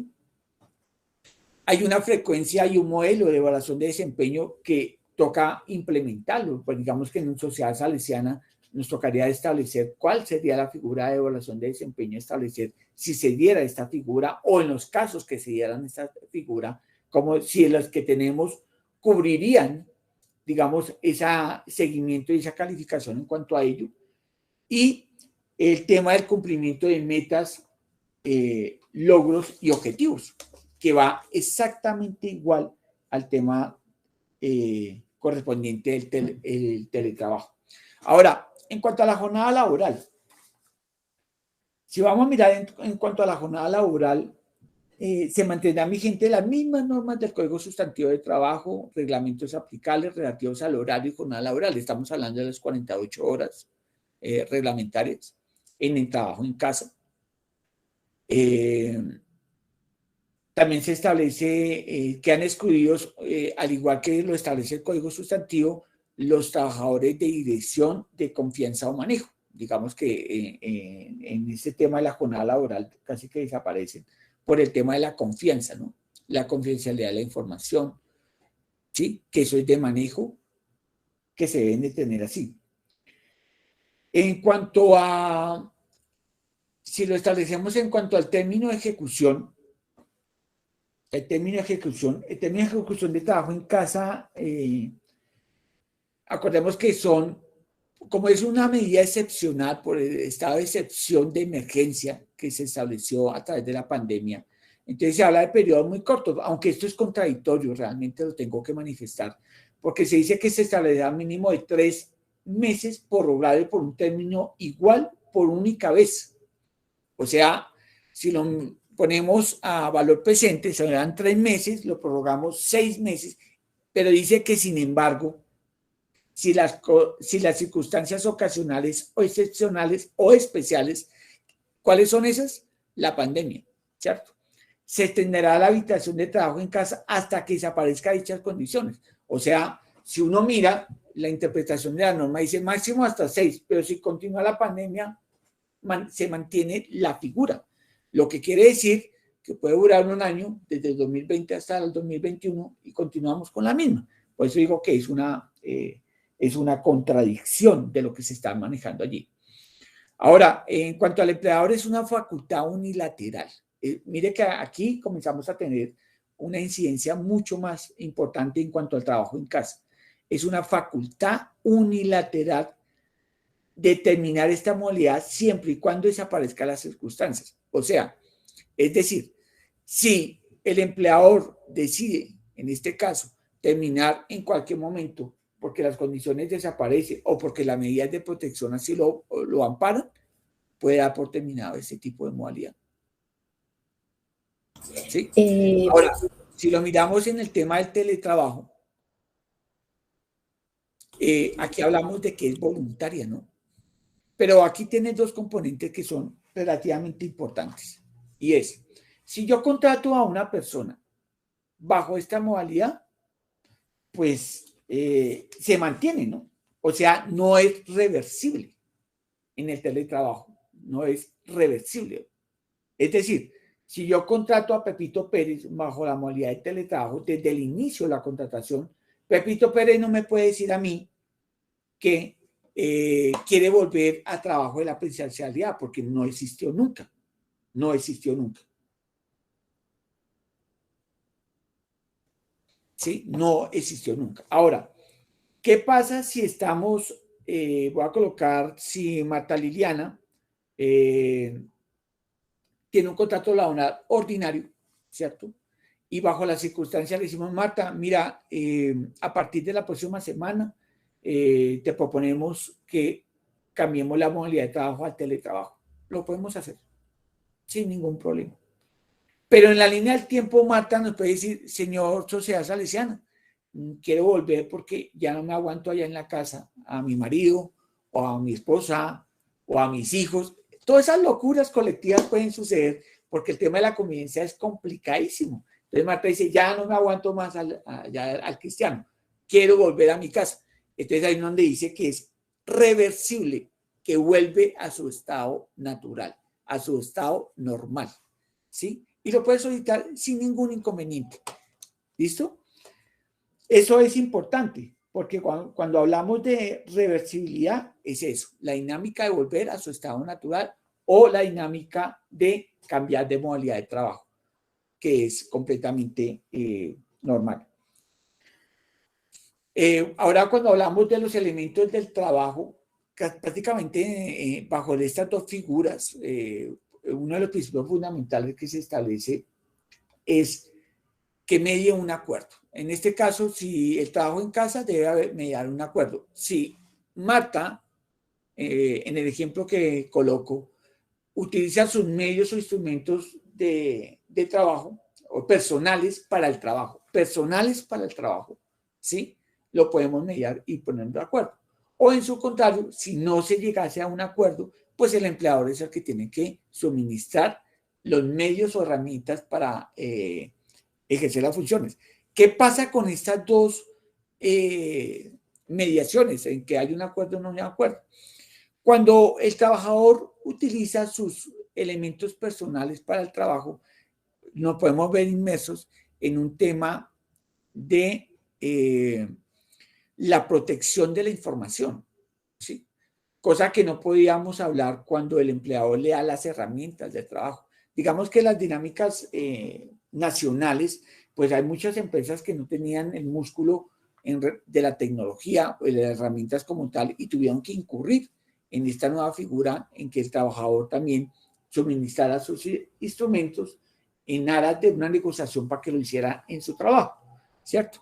Lo que conlleva a que la protección de la información pues prácticamente desaparece y nula. Porque yo no le podría decir a Marta, coloque software o hardware tal para que pueda hacer sus funciones, ¿sí? O que la protección de datos o de la información ella me la garantice. Es demasiadamente complicado. En cambio, en el trabajo sí.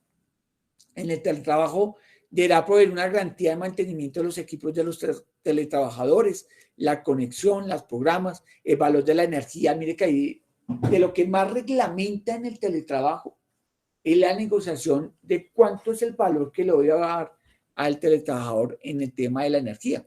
Inclusive ya hay unas fórmulas de cálculo que lo establecen las TICs, en las cuales se hacen simulaciones en cuánto se podía costear este valor para que quede inmerso dentro del trabajo. Digamos que eso da mucho herramientas de juicio para que se puedan hacer.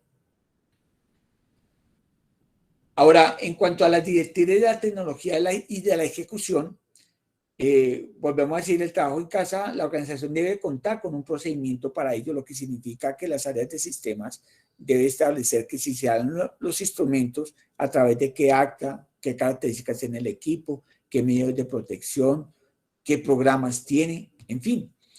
El uso adecuado de las tecnologías, se debe notificar por escrito en cuanto a la formalización de lo que estamos mencionando, indicar el periodo de tiempo que estará laborando bajo esta figura que es en el domicilio o casa, en este caso bajo la figura de trabajo en casa. Ahora, si lo vemos en el tema del teletrabajo, aquí nos habla un poco más en cuanto a las condiciones del contrato, ¿sí? Del servicio, los medios tecnológicos y herramientas requeridos, determinar los días y los horarios, definir las responsabilidades y los medios de seguridad. Yo quiero parar un poquito acá en el tema del teletrabajo, porque en el tema del teletrabajo, mire que ahí surgen, podemos hablarlo como tres momentos, tres modalidades. Uno que es el suplementario, por ejemplo, en el teletrabajo, ¿sí? Es que el trabajo mínimo trabaje 2 o máximo 3 días a la semana en su domicilio o en el sitio acordado con el empleador. Eso es una modalidad de teletrabajo suplementario. La otra modalidad de teletrabajo es el móvil, ¿sí? Y el móvil no tiene un sitio específico de trabajo. O sea, se puede movilizar a nivel nacional o internacional o en cualquier lugar donde se establezca como tal. Y el tercero, que es el autónomo, que poco se utiliza, que bajo la figura de los office, y es que permanece en su casa y viene muy esporádicamente a la oficina, ¿sí?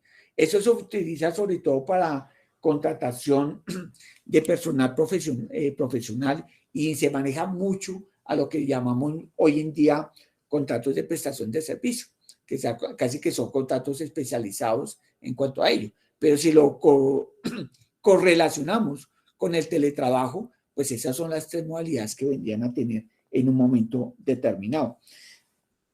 En este tema del teletrabajo autónomo, realmente en la actualidad no hay una reglamentación jurídica nacional, ¿sí? Y están como en aras de poder organizar este tema, ¿cierto? En cuanto a los derechos salariales y prestacionales, tanto en trabajo en casa como en el teletrabajo,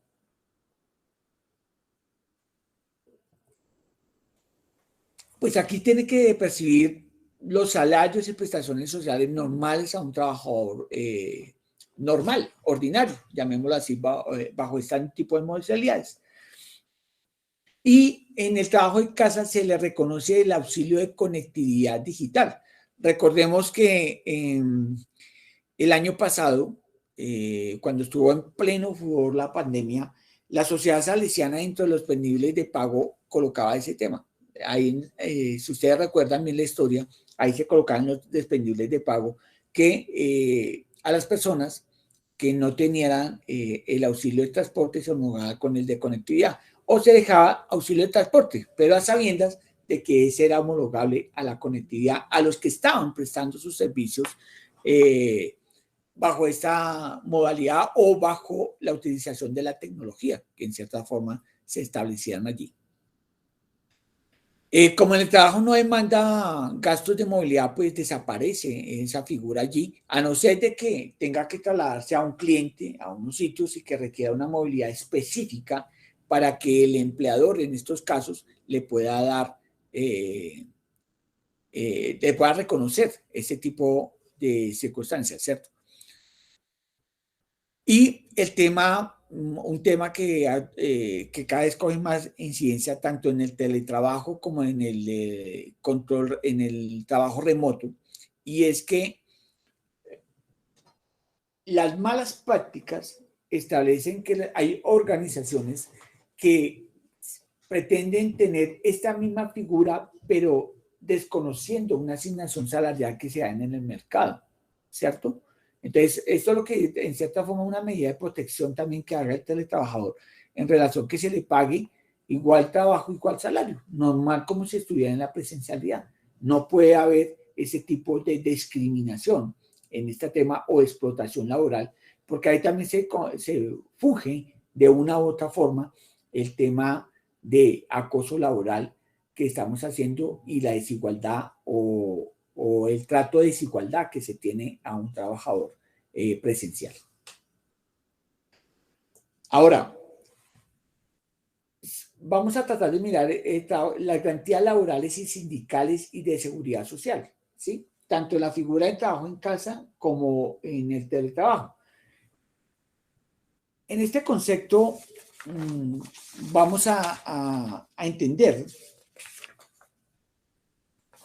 que los trabajadores tendrán el mismo derecho, y vuelva a ser reiterativa la normatividad, de recibir salarios y prestaciones sociales, que se reconozca el auxilio de conectividad digital a los que vengan menos de 2 salarios mínimos como tal en el trabajo en casa, ¿cierto? Que el trabajador disfrutará de los mismos derechos y garantías que rigen en relación laboral entre las que regula la jornada laboral, horas extras, trabajo nocturno, dominicales y festivos, descanso, absolutamente todo se debe respetar allí, ¿cierto? se debe respetar allí. El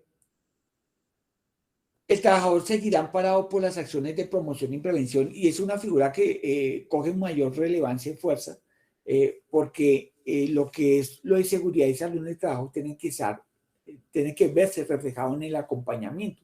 No con la rigurosidad que sí se tiene en el trabajo, en el teletrabajo, pero toca hacerlo vinculante a la ARL para que se establezcan las metodologías o protocolos que se deben de tener allí.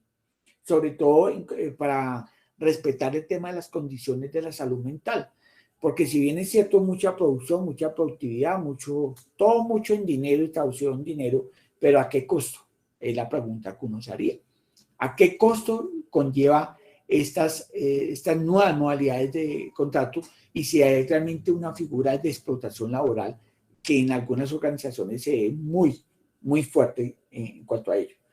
Y también lo reglamentaban en el Reglamento Interno de Trabajo, que dice que no se requiere una modificación al Reglamento Interno de Trabajo, ni tampoco al Manual de Funciones. ¿Por qué? Porque por la sencilla razón de que es una figura transitoria, ocasional y excepcional.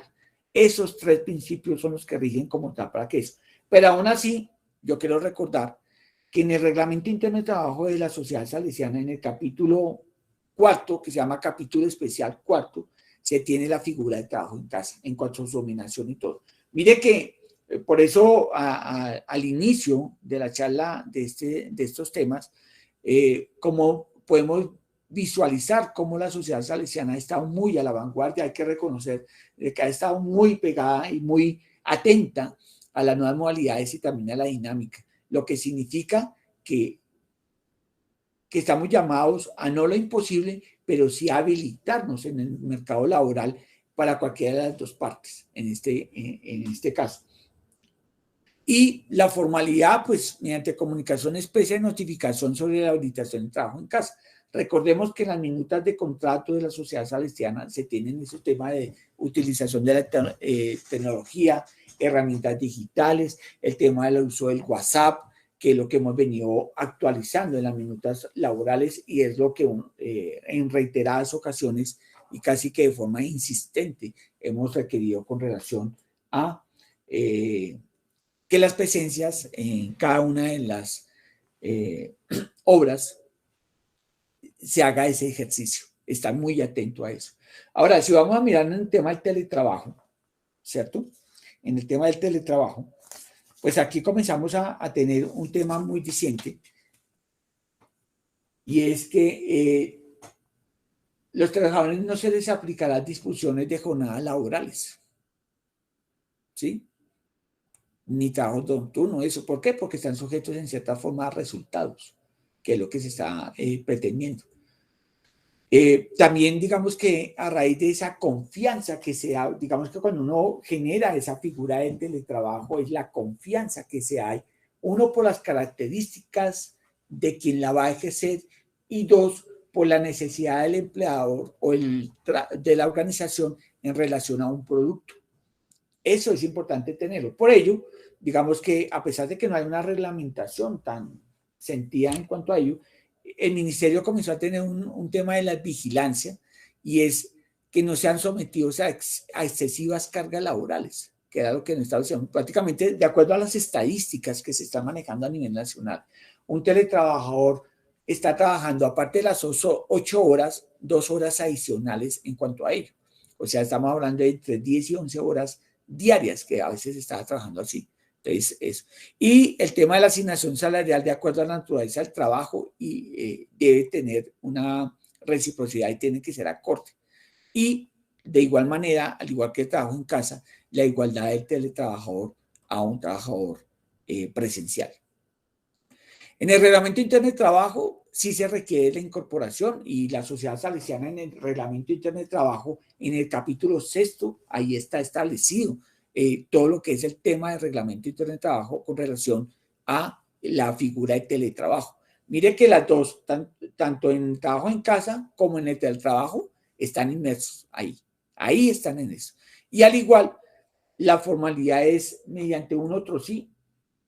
que se deben establecer y siempre bajo la solemnidad de lo escrito, ¿no?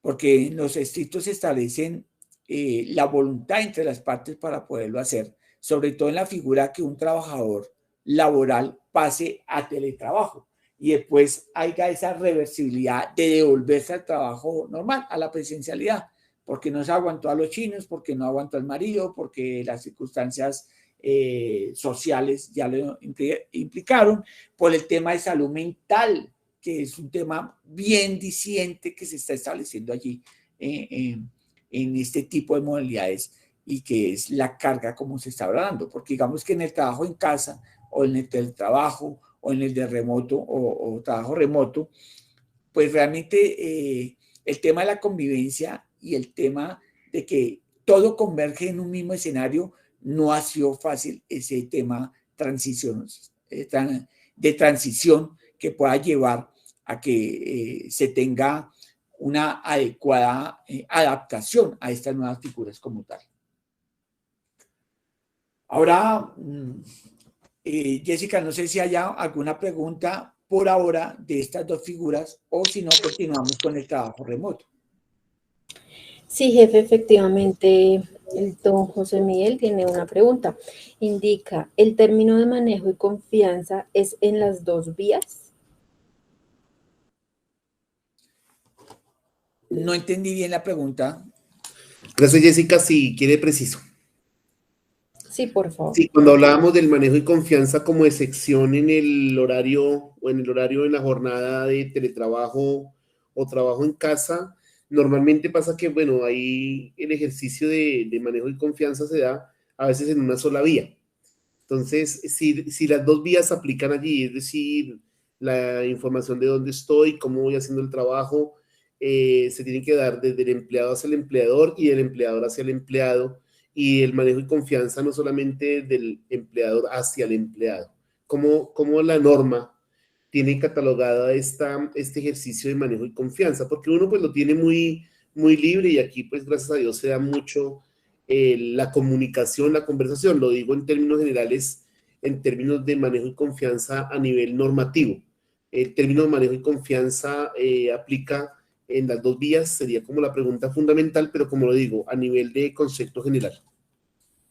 Pues mira que cuando uno habla de la figura de manejo y confianza para el tema de reconocimiento económico, ¿cierto?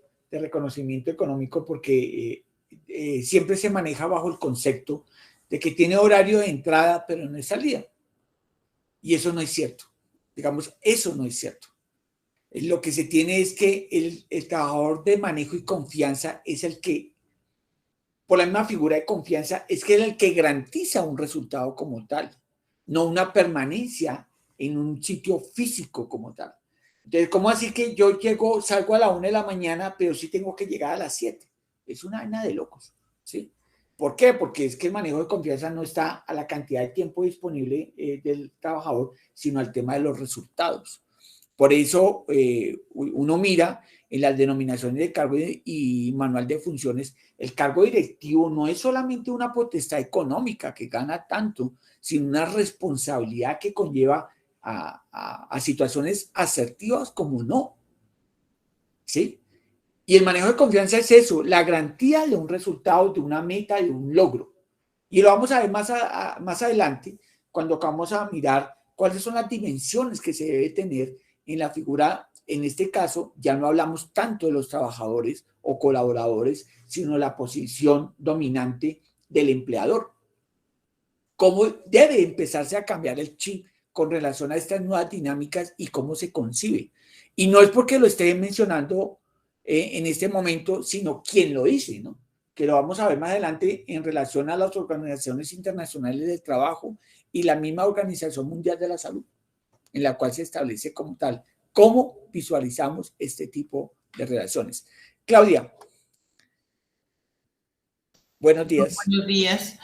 En la mía también va enfatizada una parte al tema de los contratos de manejo y confianza, como en la comunicación, y el ejemplo que nos daba el doctor Ramos ahorita con lo de el empleador, perdón, es el que envía a su trabajador al trabajo en casa.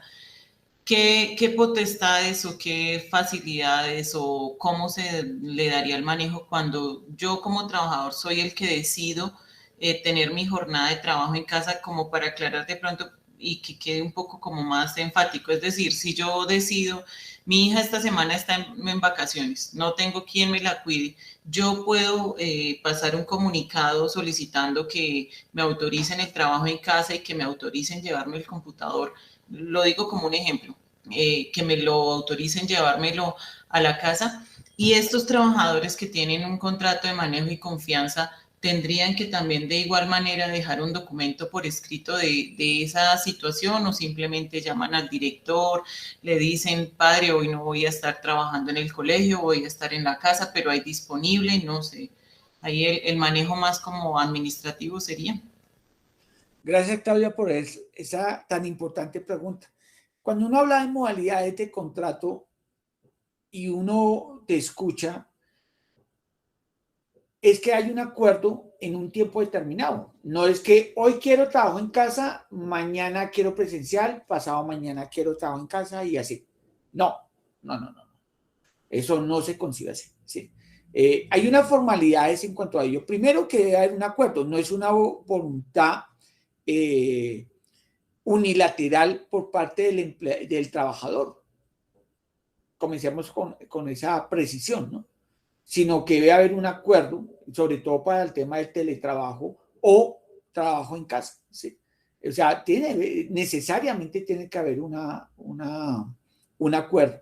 Y ese acuerdo va casi que, digamos que si lo ponemos aquí en Colombia, pues va más incitado entre el empleador al trabajador, por la necesidad como tal.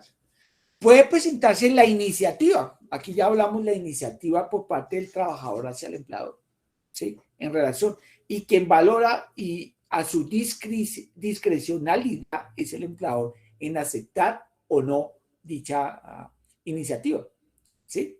Eso es bien relevante como tal.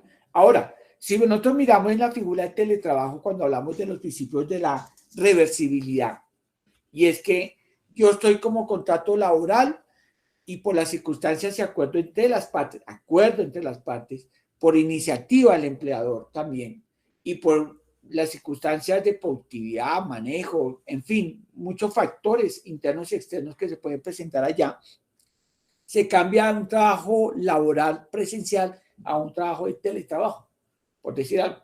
Pero tiene que estar por escrito, tiene que haber un acuerdo entre las mismas.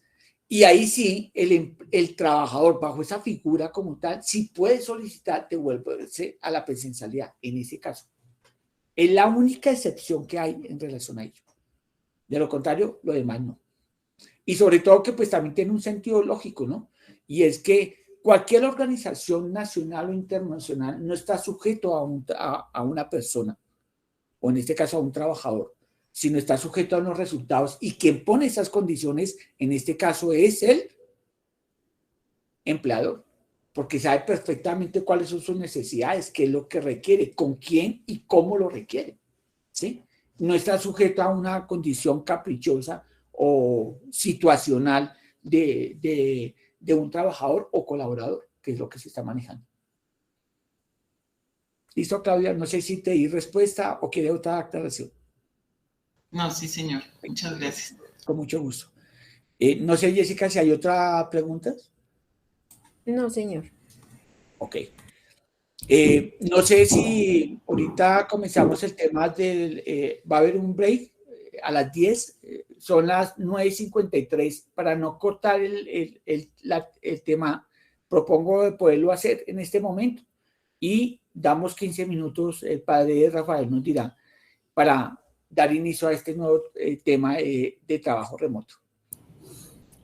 Bien, John. Entonces, primero, muchas gracias por este primer momento. Como vemos, son temas de bastante atención y son temas a los cuales hay que darle la importancia y entenderlos muy bien. John, yo creería que entonces podemos tomar el receso en este momento y a las 10:20 retomaríamos la actividad.